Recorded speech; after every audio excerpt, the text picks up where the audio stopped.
ஐயா 18ஆம் படி காவலனே, எங்க மாளிகை பார கருப்பரே, உனக்கு 21 தெய்வங்களா, உனக்கு 21 தெய்வங்களா.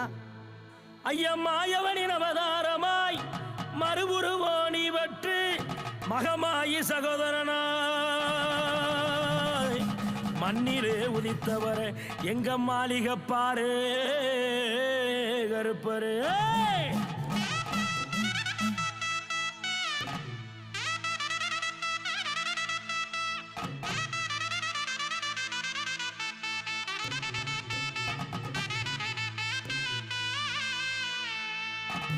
ஐயா ஆடி அமாவாசையிலே அளவு கடந்த சந்தோஷமா கடல் போல கூட்டமெல்லாம் ஓ சன்னதிய நாடி வரும், ஓ சன்னதிய நாடி வரும், சன்னதிய நாடி வரும்.